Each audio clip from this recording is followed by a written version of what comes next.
Welcome to Season 2 of the Project Hope podcast. I'm your host, Jennifer. As many of you know, I am a cult survivor myself. For anyone interested, you can hear the story of how I got in and how I got out in Season 1, Episodes 1 and 2. The beginning of this year, 2023, actually marks my 11 years of being out, and I am so super grateful for the ways my life has unfolded since.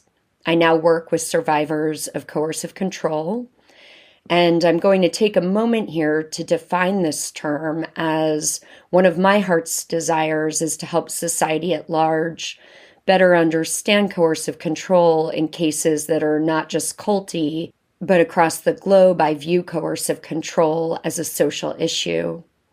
It's at the heart of cases where women and girls are murdered. We find coercive control in one-to-one relationships that are intimate, in gangs, sex trafficking, and cults of all types. I have a master's in the psychology of coercive control, and I'm just beginning a new element of my career as an expert witness for legal cases that involve coercive control. As a certified trauma professional, I work with survivors.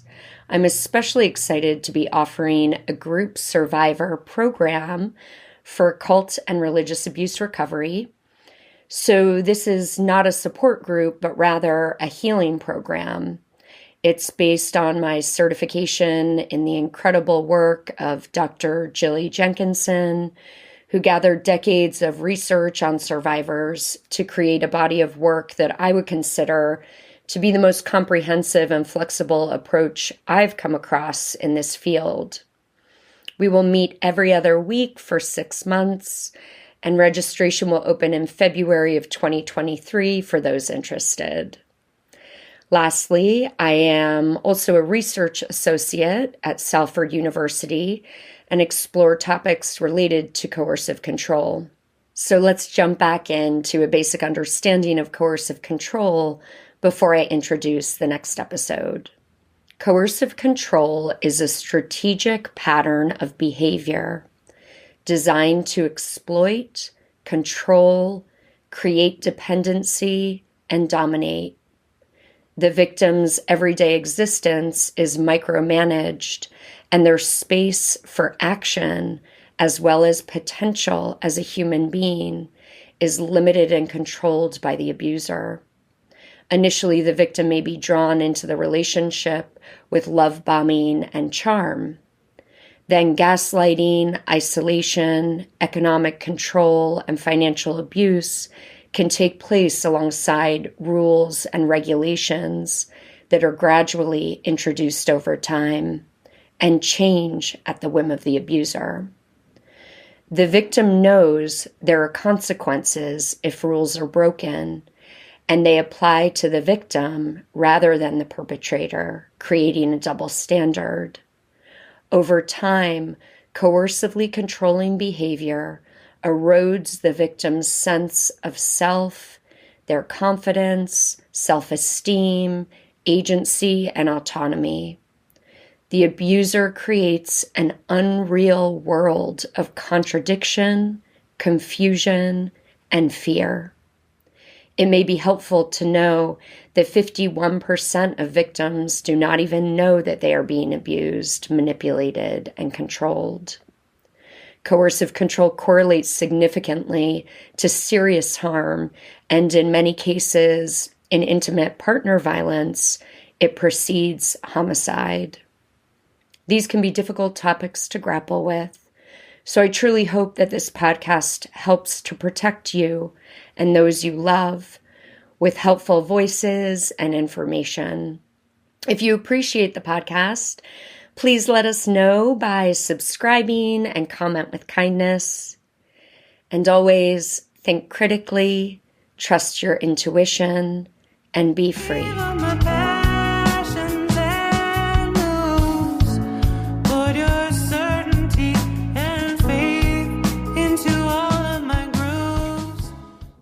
Anke Richter is a columnist and reporter. Her investigative and personal features have been published in Die Zeit, Spiegel, Faz, Taz. That's it for the publications that might be difficult for me to pronounce. New Zealand Geographic, North and South, The Spin-Off, Canvas, and others. These are publications you would likely find internationally across the world. She has written 3 previous books and currently lives in New Zealand. I also want to read the description of her most recent book called Cult Trip for you all so that you might get a flavor for Anke and breadth. So that you might get a flavor for Anke, the breadth of work in the cultiverse over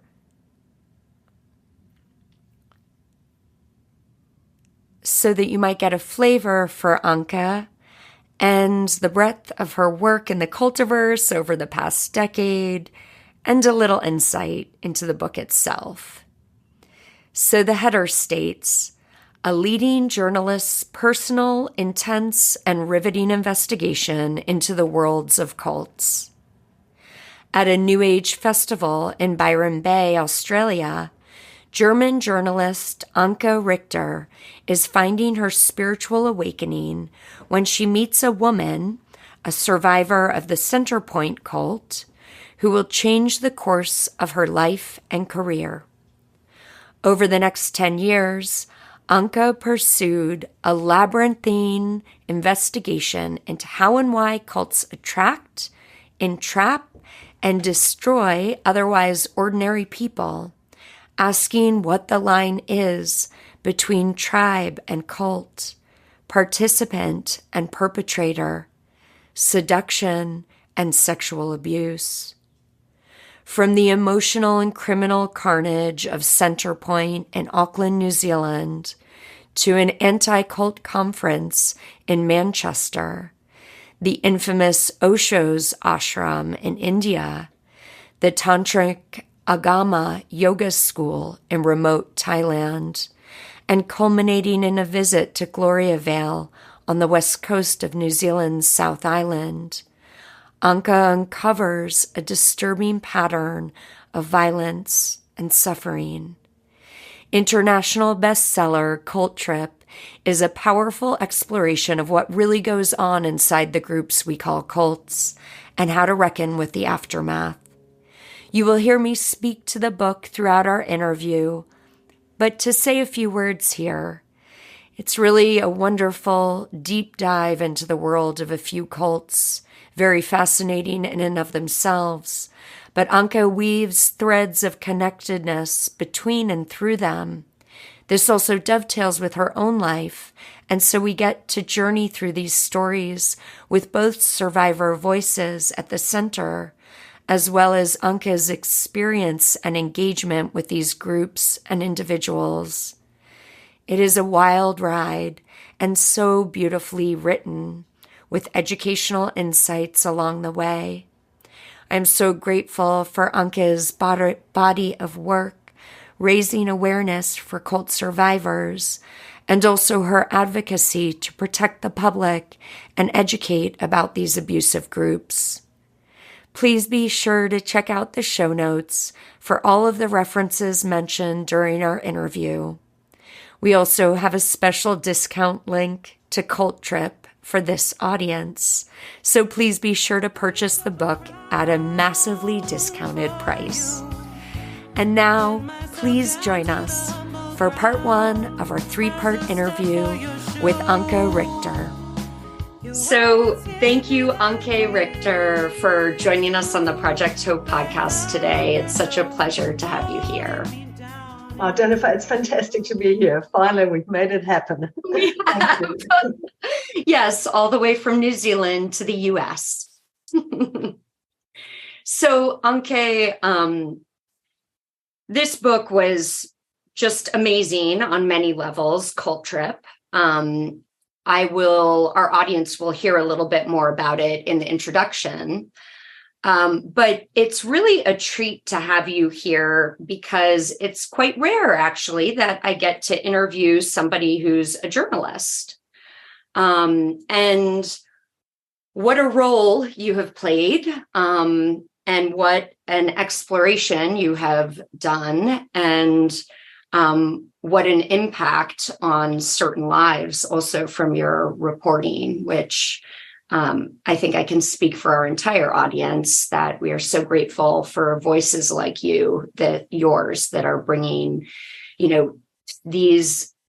the complications of these things to light.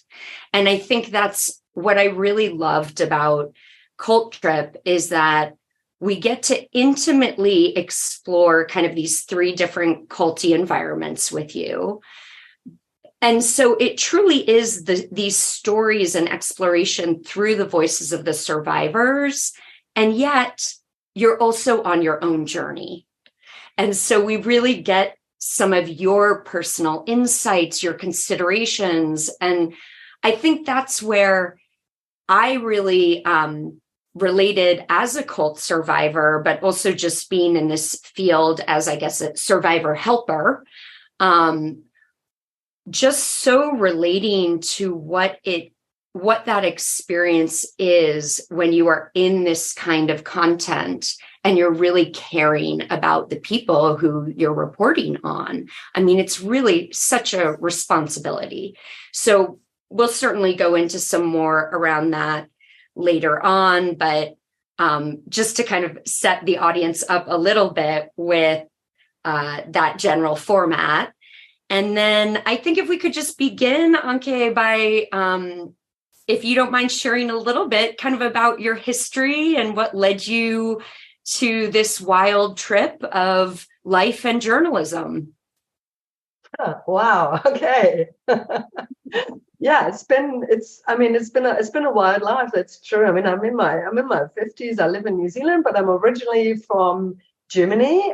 Immigrated to New Zealand about 20 years ago. Yeah, it's actually been 20 years this coming month. I've been a journalist actually since I left school. My training was in Los Angeles. I spent 2 years in Los Angeles working for a foreign correspondent. Actually, it's where I came across Scientology for the first time. So my interest in cults was already peaked and then. And also going back to Germany, Scientology was a big topic back then. There was a lot of protest against them. So I was always close to that, interest in that, fascinated in groups in general. I think it also had to do with me spending a year at a Rudolf Steiner, a Waldorf boarding school in England, which I absolutely loved. And that was my first experience, I guess, being in a little more closed-off community with a very different vibe to my home life and my German school and all of that. So I think a part of me has always been looking for let's say alternative communities in whatever way. I was always dreaming of living at a kibbutz at some stage. And when I was in my 30s, as a family, then married with our little son, we spent 7 months on a small atoll in the South Pacific. My husband was the island doctor there. That became my second book in German. So I've always been drawn. I mean, I'm a natural explorer, adventurer. I probably choose journalism, so I have excuses to go into strange and different worlds and get paid for it and get more insight because I can ask everyone about their experiences too. So I think all of this has contributed to me always maybe also looking for what's sort of outside the norm and the mundane life, but also into closed off communities. Have always fascinated me. And we have a lot of them here in New Zealand, by the way, a lot of intentional communities. Some of them are really lovely, lovely places. They're not culty. And still they sort of have their own vibe sometimes and their own culture. So I'm this whole overlap or this gray zone between alternative living and when does it turn into something more sinister, more problematic. I guess that's been a big part of my life besides being a journalist. Yeah.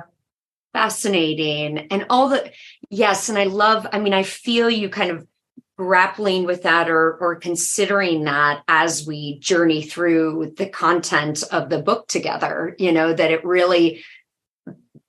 the nuances of the different layers of it all as well is just fascinating. So I'm curious just about the Rudolf Steiner School and how old you were at that time, because in the US, I'm used to that being an experience for very young children. I don't know if that exists here, like a boarding school, which I would assume would maybe be in the US, we use like middle school, 7th grade.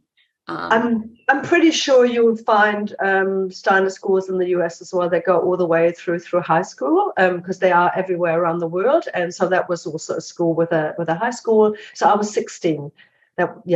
And my mother was quite steeped in anthroposophy, and so there are a lot of culty aspects to that movement as well. So I guess I've always had at least in some movements and groups. I had my Christian phase when I was 13. So it was before I went to England, to this school in England. I had a Christian phase at the local YMCA. I was a youth group leader, and we sang songs around the campfire. And I was in love with Jesus, and I was probably more in love with, the whole vibe. And then Jesus was the standard for all that. So I think in those formative years, that'd be interesting for a psychotherapist, how all this is meshed together. But I guess in those formative years, maybe with my emerging romantic feelings also for others, and at the same time then being in groups like those, or in communities, or like the sporting school, it does plant a seed that we always think there is more connection, there is a certain sort of type of love. I went to this big I'm just remembering now that you took me down on this trip down memory lane. I once went to a summer camp as well. It was for Protestant and Catholic youth in France. Thésée, a very famous, I think you call it, anyway, it's like when the Catholics and the Protestants come together, don't know the English word, forgive me. And it was a big summer camp, and I had a little thing with a boy there, first kiss and whatnot. And again, it was, but the sugarcoating around it all, or the setting was also a religious setting and a group experience. Everyone was loved up on the summer camp. So, fast forward, gosh, how many years? And I've just been to a summer camp a few years ago. In Sweden, where adults come together. It's not religious, but they do body work and relational work. And so this whole idea of a summer camp and people coming together and experiencing something, I think it's always had an appeal for me. Yeah. And now I have mixed feelings about it, as we will probably find out why. Yeah. Oh, it's fascinating. And I think also that is one of the threads that I kind of felt with you, that I think is something that is shared commonly with so many cult survivors, that for those who actually kind of choose to go in, that often there's a desire for just real connection, real honest conversation and real connection. And so it was also interesting to me sort of feeling that in your journey, that you're also able to turn to journalism as some form of that, actually, that you're having to ask people these very challenging questions that are quite personal or very intimate. So just tracking the thread. If we go into this exploration of the 3 different cults that get featured, and really it ends up kind of being 4, but tell us a little bit, if you would, about Centrepoint and what led you to this project. I was fascinated by this one, Anke, because I know I actually did watch some of the film that's out there on Centrepoint, but other than that, I haven't found a ton on it. So it was especially interesting to journey into it in the way that you were exposed to it. And that helped me to understand maybe why there's not a ton of information as well. Yeah, I'm not surprised, Jennifer, that you didn't find much about it, because Centrepoint stayed under the radar globally, mainly because when it all folded, it was before the internet, or when the court cases happened, it was before the internet. So all the press coverage from back then, you wouldn't just find online. And New Zealand is a little country at the bottom of the world, but even on a global scale, I would say Centrepoint was quite unmatched, or the only other cult they were matched by. And interestingly, ran at the same time, and they actually inspired each other, because some Centrepointians brought some ideas back from there, was Otto Mühl's commune in Austria. I don't know if you're familiar with them, Friedrichshof. They were a very radical, very promiscuous, very anarchist group as well. But okay, so let me tell you how I came across Centrepoint and what they were. So I hadn't heard about them either when I moved to New Zealand.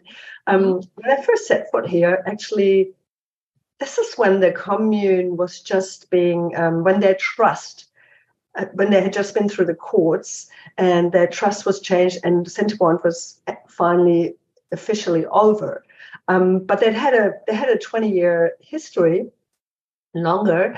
They were started in the late 1970s by Bert Potter, a very, apparently charismatic former pest control salesman, self-proclaimed therapist from the human potential movement. So he'd gone to Esalen in California, very wild and fascinating and probably a highly problematic place in those days, brought back all these teachings like Gestalt and encounter groups, and also around sexuality and experimenting with psychedelics.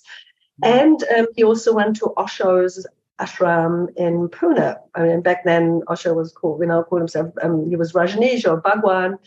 And I guess Bert Potter learned the spoons of how to be a guru, called himself God. But here in New Zealand, he was a big deal in the therapy scene, because back then there wasn't much counseling. There were really only just churches, and maybe especially around if you had any sexual problems or wanted any help in that regard, there was your doctor, and that was it. So Bert Potter arrived on the scene, and a lot of social services sent their people to him. A lot of therapists flocked to him. His workshops became the thing, and he started.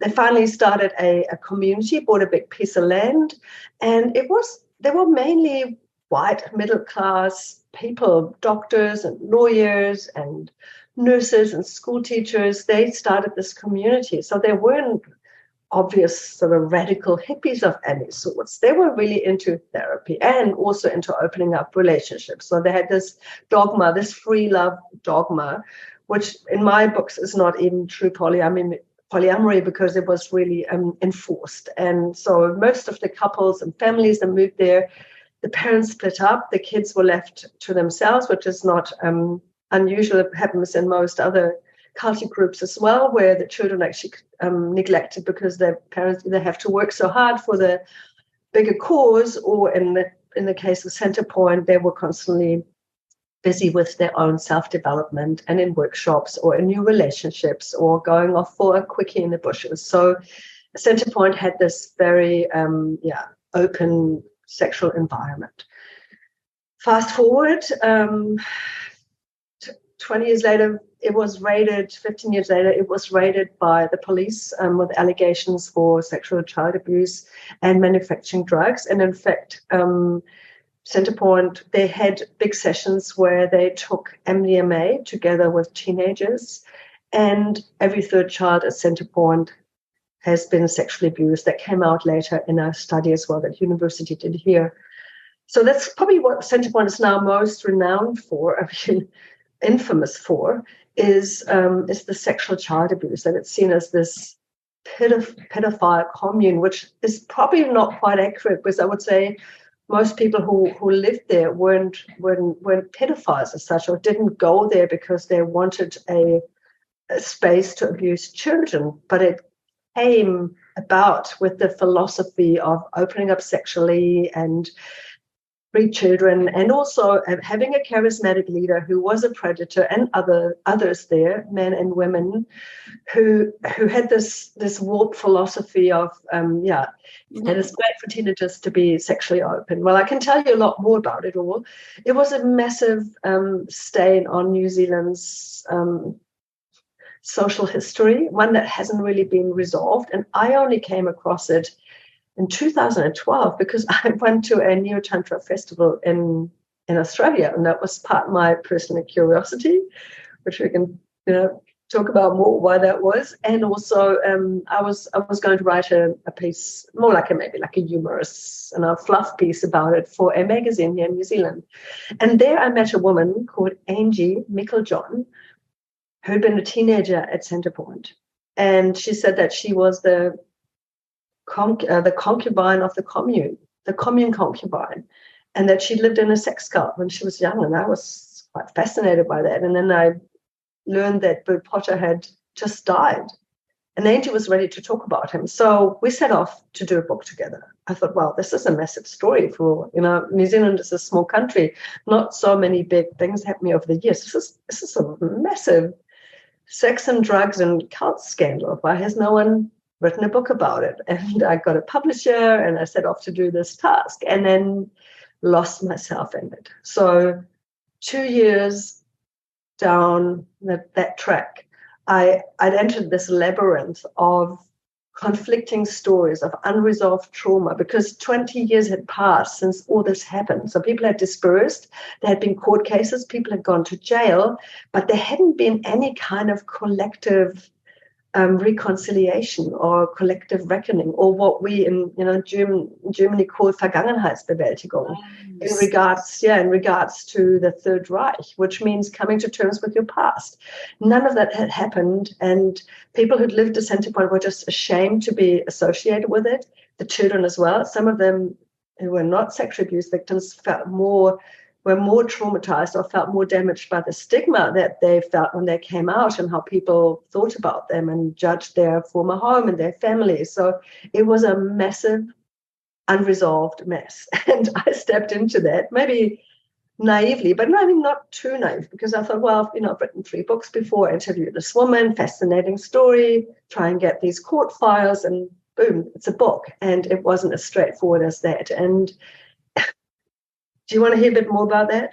I do, because I was actually quite curious. I know that there's some period of time kind of between this and then your personal transition of heading over to Osho's place in India, and you made kind of a little reference. I wondered if it was okay for me to ask you about this, that there was a little reference of kind of around that time that there had been kind of a fallout around something, maybe a project or something that you were working on. And it sounded like it was also around this time when the Centrepoint book maybe fell through, or so I was curious.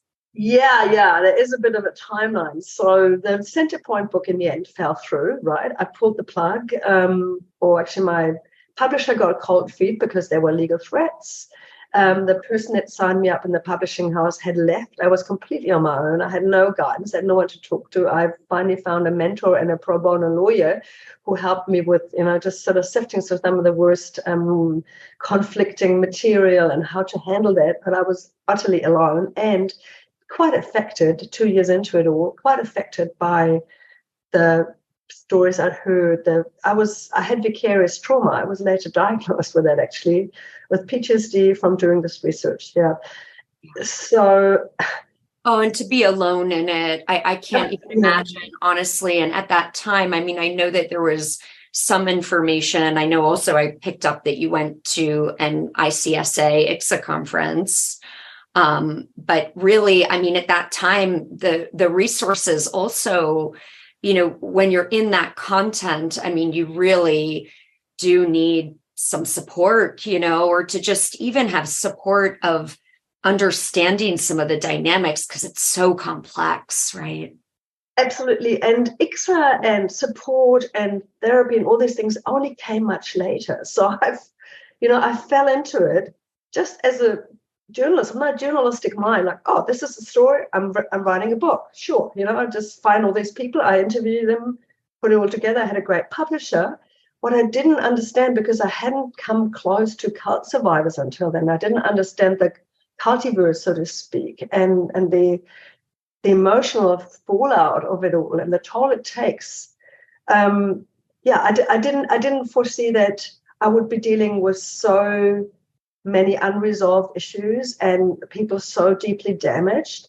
And maybe also because this had been festering for 20 years for some people. I came across one woman, Louise Wynn, she's in my book, as the girl in the caravan. She had never told anyone her story, and she was possibly, or is possibly, the most severely abused victim of Centrepoint. She barricaded herself in her caravan with junk at 11 years old, so men couldn't come to her at night. And she was utterly alone. So, if we talk about me being utterly alone, I was doing my job. I wasn't, but I met people who were so struggling still and who'd had such horrific stories. So, I don't want to focus too much on how hard it was for me, because I was just affected by how awful it had been for others. And I didn't really see that coming. I didn't know what a cesspool it was, and that I basically bitten off more than I could chew. So 2 years in, a friend of mine also died at that time. I was going through grief. My publisher was being difficult in terms of the deadline. They didn't want to give me more time. I think they just wanted to get it over and done with, and were probably getting cold feet about how much this would cost them in legal costs just to go through it. And then I paused the book, thought I just need a big break. I went on a silent meditation retreat and then in the end, I just didn't have it in me anymore. And I buried it, which was a massive defeat. It was a massive professional failure for me. And not just professionally, but I also felt I let those women down, like Angie and Louise, who'd given me, so much of their time, their story, who trusted me and who thought this is going to change something and open people's eyes. And what I could only do in the end was I wrote the making of as a big magazine story here in New Zealand. It was nominated for an award in the end. So it had a ripple effect. People came out of the woodwork after that. One woman, a survivor herself, started the Centrepoint restoration project. Through documentaries followed. The one that you probably watched was, it's come from my article and also working on the documentary then later. So there was a roll-on effect. It just wasn't that book. And then it's taken me a few more years, and another publisher, HarperCollins, to actually knock on my door, and I went back into my old manuscript, which I thought I'd never look at again. This is that, it's done. Closed that lid, and I opened it again and reworked some of it, left out the bits that I just couldn't get over the line legally, or where it was just too many open ends, or people who had freaked out. Also some of the whistleblowers who I'd finally found, people who were whistleblowers at the time, who did want to go to the police or make it public, who spoke up at Centrepoint, who raised the alarm, who said we are not freeing children, we are abusing them. People who, they were also suffering from PTSD. And then to hear from a journalist all these years later, I thought I would give them a chance to find each other's story, and they freaked and threatened me legally as well. So some of the legal threats I had actually came from people who were on the right side, so to speak. And some of the nicest and friendliest people were some of the worst abusers there. So it became so conflicting for me. And now in hindsight, it's good that I stopped, and I'm glad I had a second chance. And then I added more to it, a few more other groups. But come back to your question around the timeline and what happened when. So ICSA and everything only came much, much later. And so Centrepoint came first. I stopped it. But at that time, I was already involved in a group which sounds similar to ICSA, but it's actually, it's not an anti-cult organization, but it's the International School of Temple Arts, ISTA, yeah? Very similar name.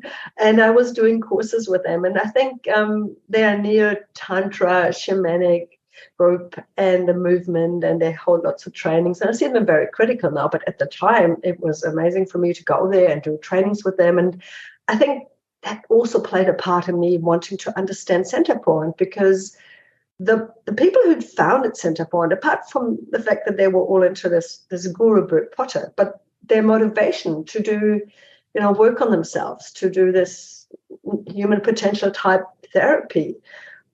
Some of these bits were actually in ISTA trainings as well, like cushion banging and screaming into your hand and get it all out of your system and all this cathartic stuff. And also opening up their relationships. I mean, all this was fascinating to me and not completely foreign. It was something I could relate to. And I thought, wow, what did go wrong there? So I felt almost an obligation to investigate Centrepoint because I had skin in the game. Yeah, I was invested in a group at the same time personally, even though I was keeping that on the down low, where I thought there's a lot of good for me, and there was. I got my goal, but then I also had my blind spots around what wasn't so good there. And the irony of all this and of my book and baby, but also the honesty of it all. My book is also that while I was researching all these cuts, I was possibly part of one too. Yeah. Yeah. Well, and for those of us steeped in the cultiverse, it's no surprise. I'm a journalist. I mean, what more validation do you need? Maybe we're all weak and stupid, including me. But I mean, I'm the living example of people who, think they have a sharp mind, who investigate these things, who are critical thinkers and all of that. And still, we are all susceptible. Something can land. We all have a part of us in us that wants to connect, wants to learn, wants to grow, wants something out of life. And if it's offered to you at the right time in the right environment, you're hooked. Yeah. Yes. Yes. So may I go back into the Centrepoint story for a moment before we move on? And there were just some areas, Anke, where as I'm reading it, it's like these amazing descriptions that help, again, through the voice of survivors often, that help us to understand also this complexity that you're faced with, that as the journalist, here you are approaching these stories. It seems like it should be pretty black and white, what's good, what's bad. But as you enter into each individual's mentality, you get to really see how, like, the philosophy of the group seeps in and where it starts to shift people's mindset, and how even with, I was fascinated. I think it's Ulrich, the gentleman that was convicted, that was actually the drug chemist, yeah. And that he was also abusing young girls. So and just to throw that in, and survivors like Louise had told me that they felt safe around him. So he was also seen as the good guy to others. So this is how conflicting it can get. Yeah, sorry, carry on. Yeah. No, that's perfect. That's exactly kind of what I'm talking about. It's just so. There's a piece here. Let's see. I'm not sure. Oh, it is his voice. And this kind of describes it, I think. So he shares something with you, and now he's kind of smiling, like the information that he just gave you is like a revelation for you, or it'll be a big help to the research. I love the little lines that you have in here like that, where we can laugh with you. So you write, his version of the truth has been perpetuated by the pro-Bert camp for decades. The adults at Centrepoint did nothing wrong. Only the counselors who turned a beautiful experience into an ugly one later. Harm to the children wasn't done by the community, but by the outside society. And all the girls lied in court because they wanted the ACC payout. So that was a reference to people from the group getting money. But then this is, quote, free groups are being destroyed all over the world, There was fervor in his voice. Communities are not allowed to thrive and survive because we're all seen as a threat.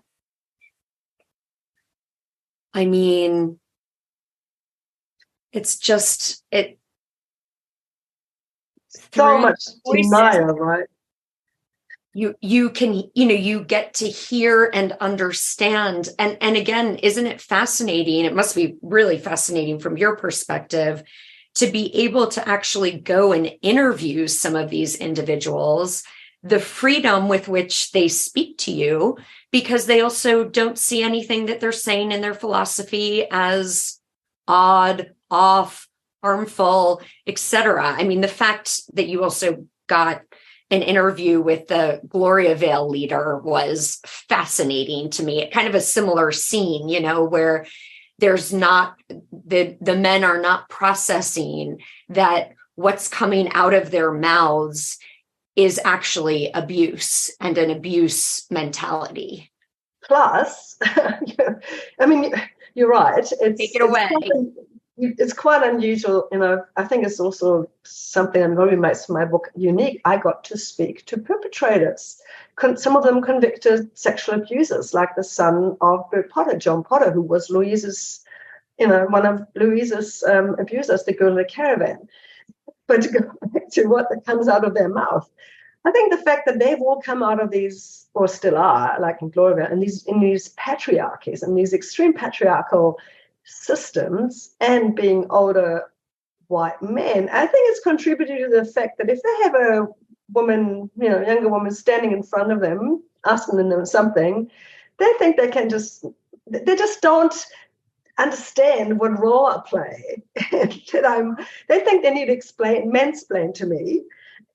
And they have no sense. I mean, that's another layer in all this. The fact that they are so patriarchal in their thinking that they don't even realize, here's a journalist and everything is coming out of your mouth right now can be turned against you and will end up in a book. But no, but it was mind blowing. I mean, well, it's maybe more mind blowing now for the readers, but at the time, again, it was also really conflicting for me. Uli, the drug chemist, I didn't technically have an appointment for an interview with him. Someone who I had just interviewed before, and that's a story, it's not even in the book, because she's the mother of an abused child, and I interviewed her. She later put the interview back, and it was one of these really conflicting dramas. And then her daughter got angry at me, accused me I had been too insensitive around her mother, and I'm just like any other journalist. And they've had enough of that, because they were also raised in Centrepoint to hate the media and see us as evil.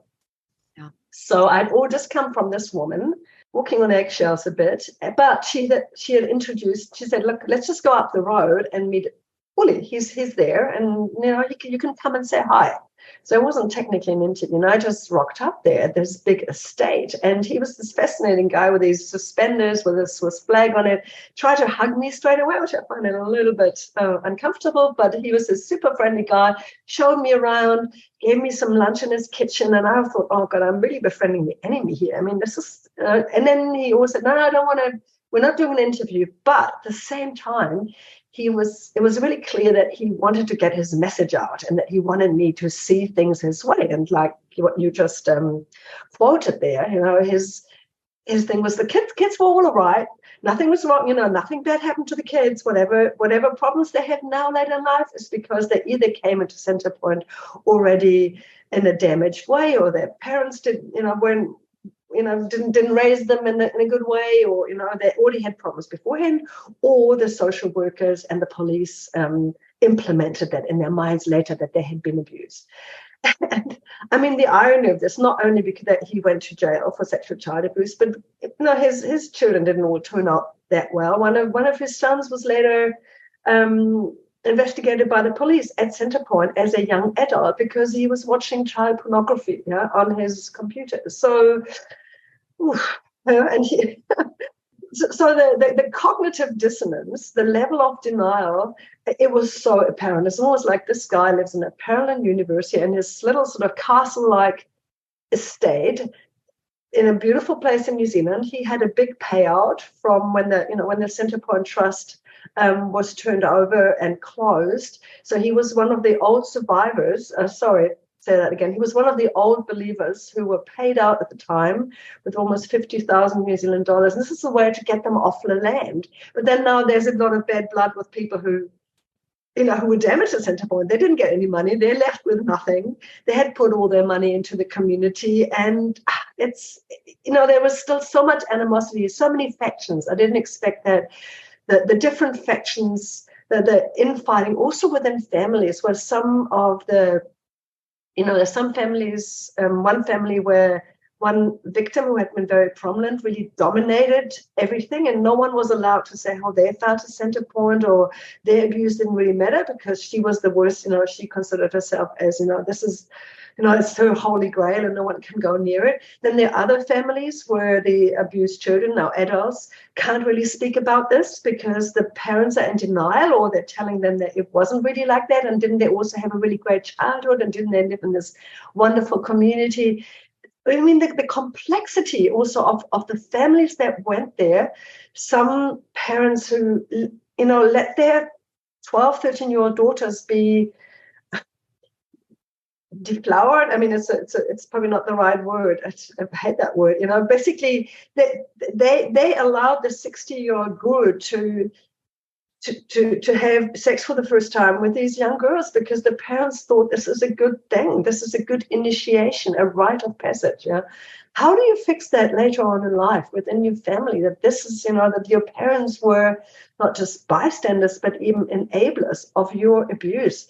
There were cases of mothers and daughters where the mothers had this as a task from birth that, they would perform a sexual act on their boys. It's probably not because the mother was turned on by that, but they thought this is helping their children to awaken sexually. So this is how messy that was, and it gives you an idea of what I came across and how almost unsurmountable it felt. That the level of shame and trauma, denial, guilt, conflicting stories, accusations, also legal stuff that maybe, could still backfire on people if I knew about this.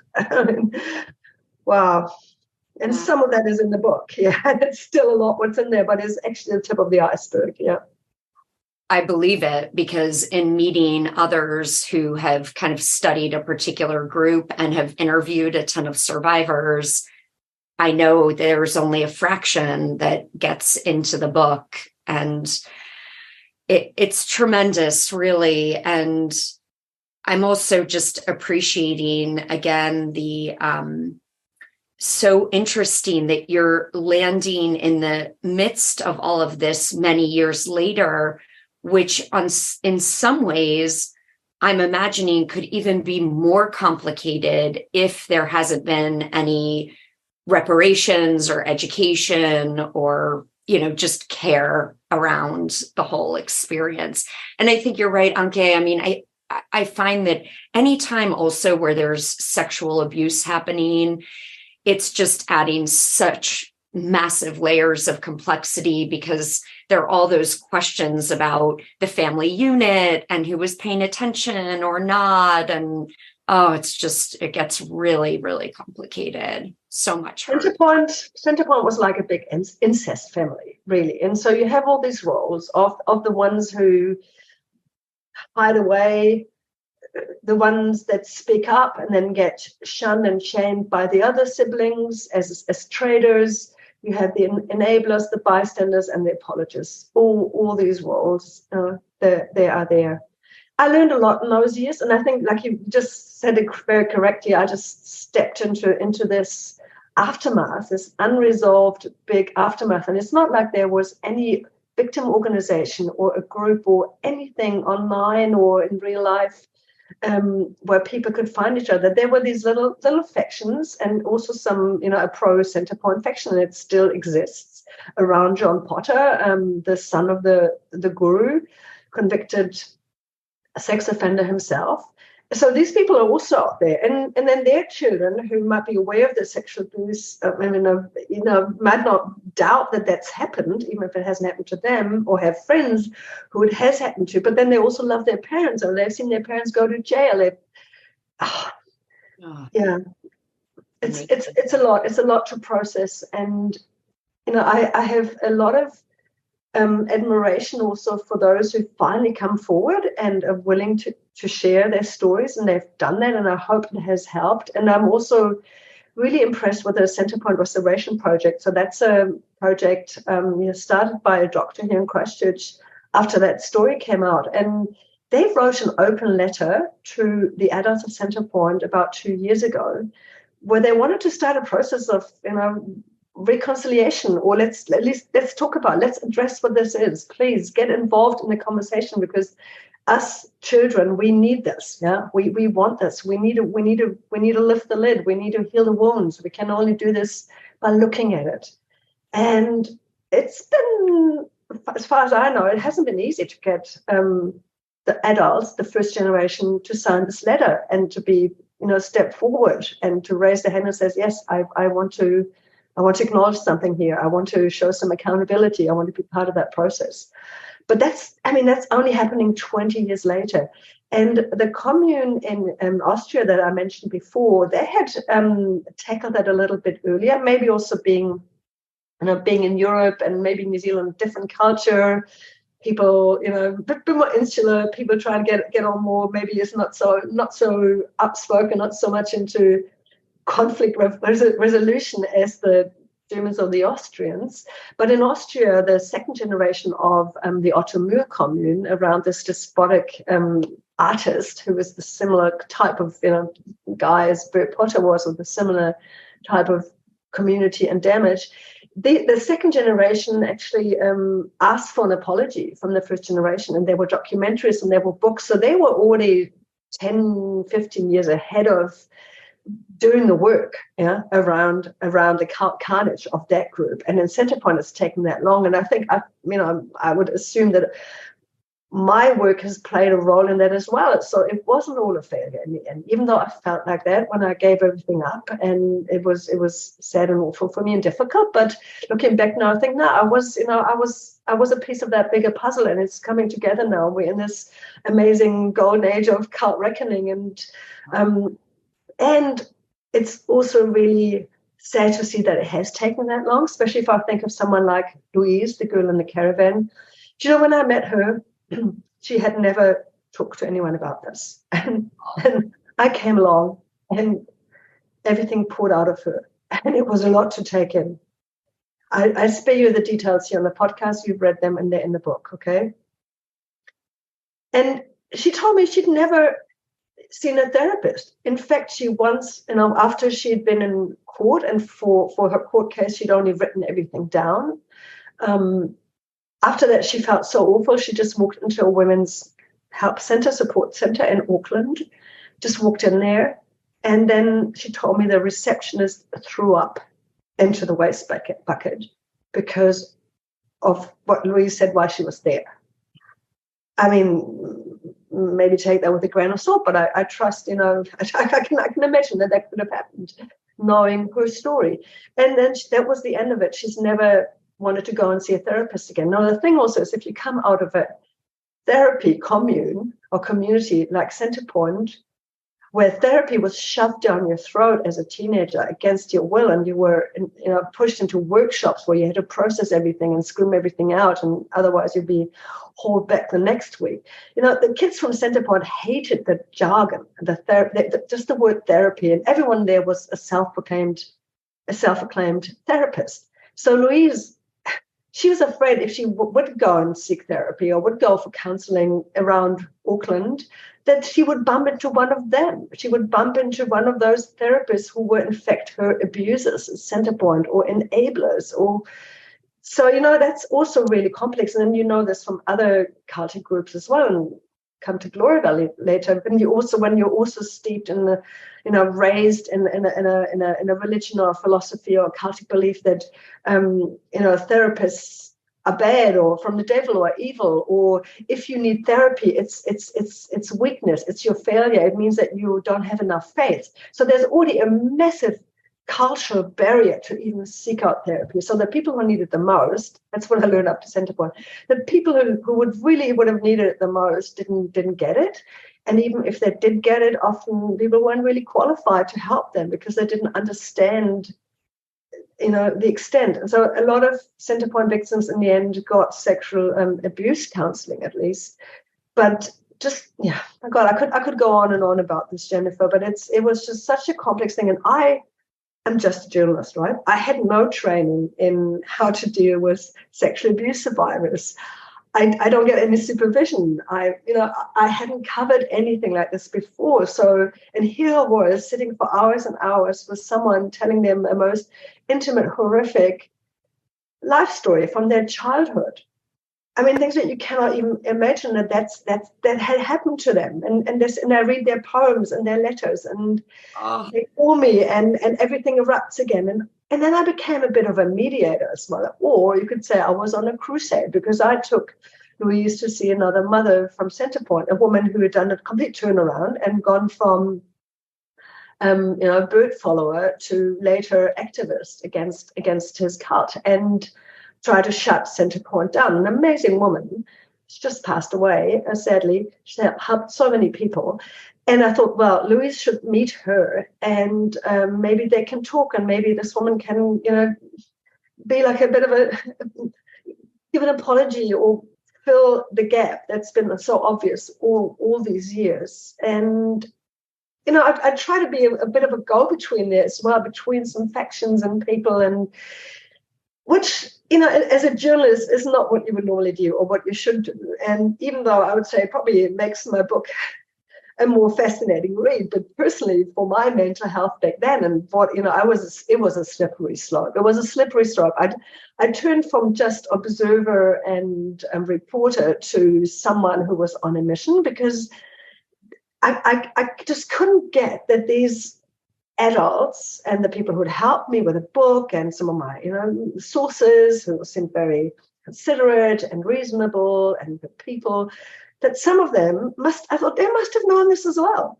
They were there. I now have insight into some of these, into the cesspit that Centrepoint was for so many, while of course it was also great and for many others. How could they have not known? And I was on a moral crusade, and that really messed with me. Yeah. That's so hard. And I also really understand, because when you're exposed to and working with people who really have such horrific stories to share and really are so innocent, and you just want to help them, and you care about them. And when you receive these stories, it's really, it's hard not to, So I very much understand that kind of pull to, and what happens, I think, also in this field is that the more we're in it, the more resources or connections we have. So then I know for myself, I tend to want to engage, to go, oh, well, can I hook you up with this lawyer? Oh, I can connect you with this survivor to see if this can happen, or, just the different overlaps or avenues of support. I've definitely learned my lesson from this, Jennifer. When I did the second round of the book, which then became a bit of a different project with Centrepoint in it, but the other cults as well, I'd learned my lessons. So I made sure I had a support crew. I made sure I could go and see a therapist. I knew I had really good legal support. I've had someone from each group as my fact checker, and I had people really backing me, and I needed that.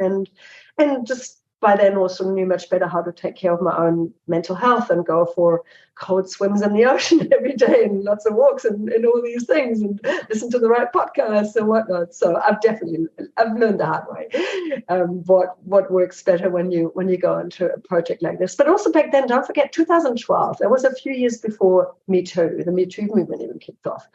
It was a different era, and that we were not as trauma informed. We were not as abuse informed or in cult informed. At least I wasn't. I'm sure if you'd come out of a group, you would have always known what it is. But for me, I was still more an outsider looking in, and I think to my direct experience with these survivors, but also the effect it had on me, I learned a lot. So even though it was hard at the time and it felt like a massive failure, it was also a big learning for me, and I'm just really, really grateful for everyone who stood by me, and especially those like Angie and Louise, who let me share their story in the end for the book that you now have, that they didn't give up, that they didn't go, oh God, you're not putting us through all this again, and another editor and another publisher, and oh my God, we get, they needed to really cooperate with me. So I'm really grateful, because they have no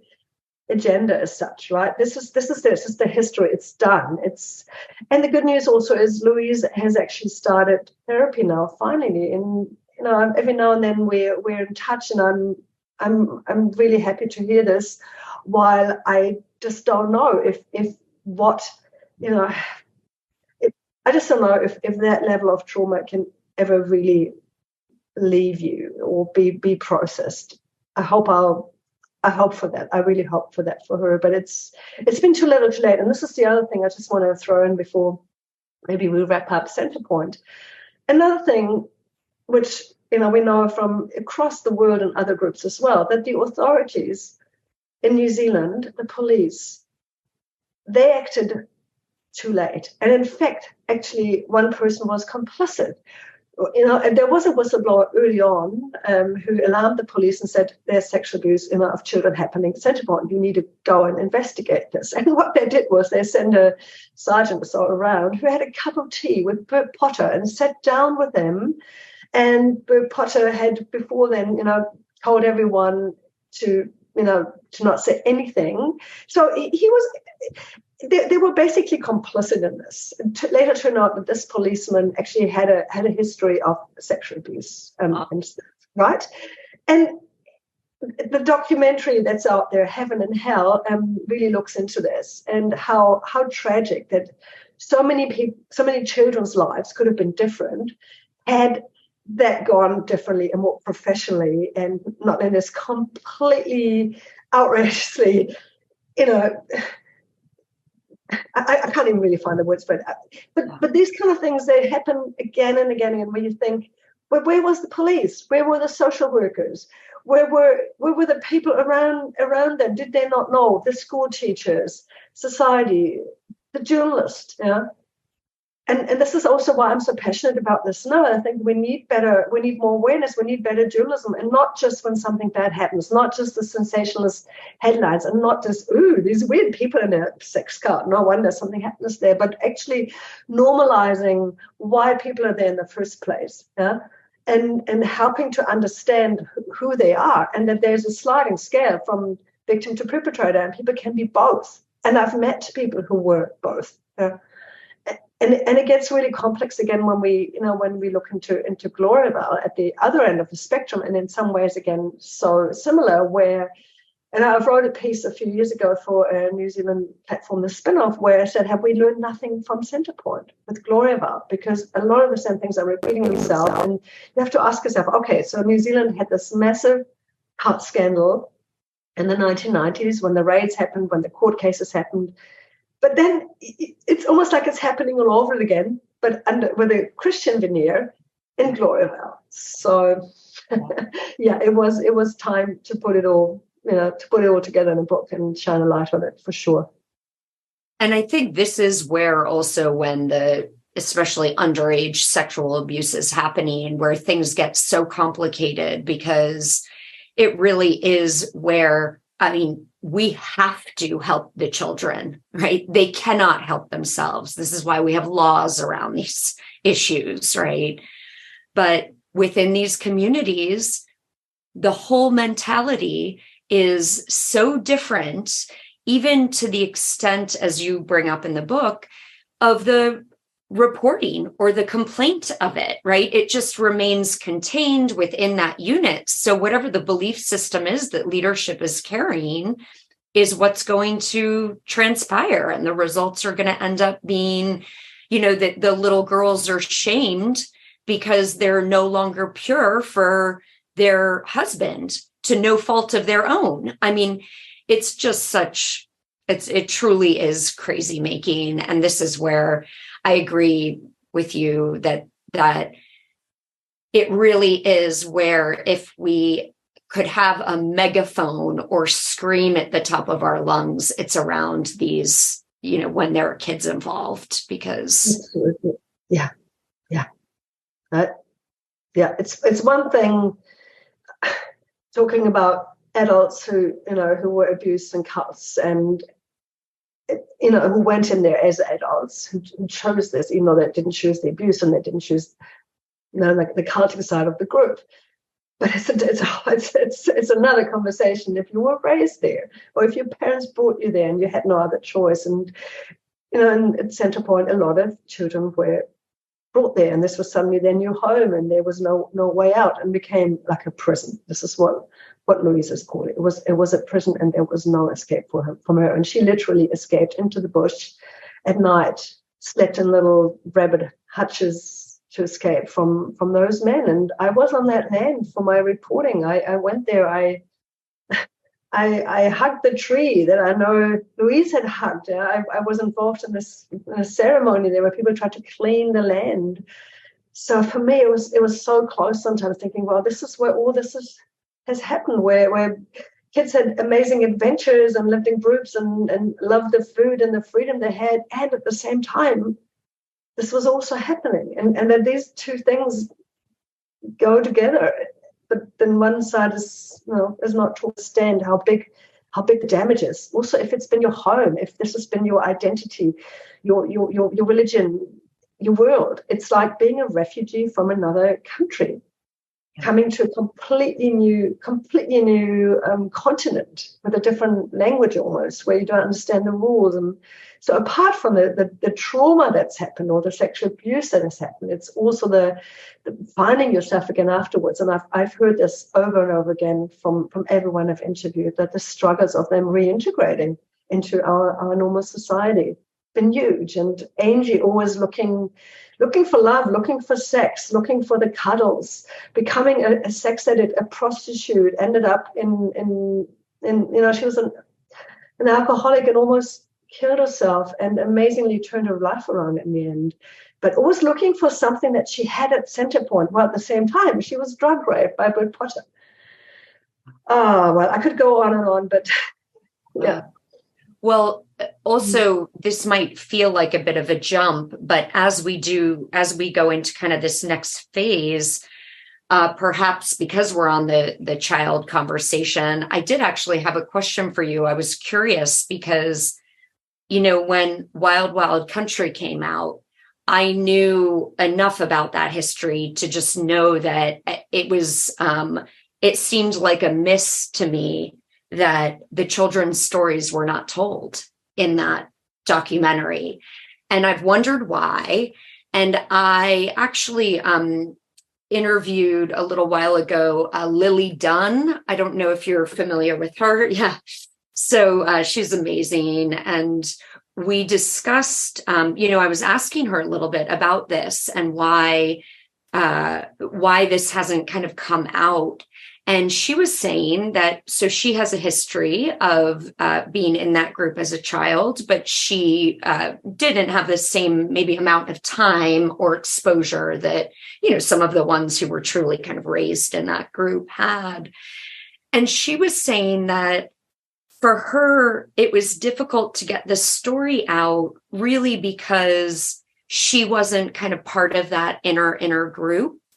But I thought, how interesting as well that truly it's like the group of child survivors, now adults, when this dynamic happens, it's almost like the group has to find the person or filmmaker or what have you to share the story, because it has to be done also in the right way, or a way that they feel respected in it.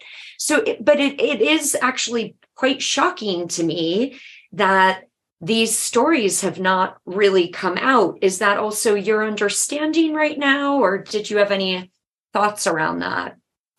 Yeah, you're absolutely right, because it takes a certain age maybe. And even when I went to the ICSA conference, that was 2018, so 5 years ago, there was a Jehovah's Witness survivor, and they were just beginning to put something together and start, collaborate internationally. I think she's from Australia. And that's now, in Hare Krishnas as well. The kids were raised in the Hare Krishna boarding schools, and who've come out of that cult and the abuse that they've suffered or the stories they have to tell. I think it had to take that long because they have to be adults first, be educated.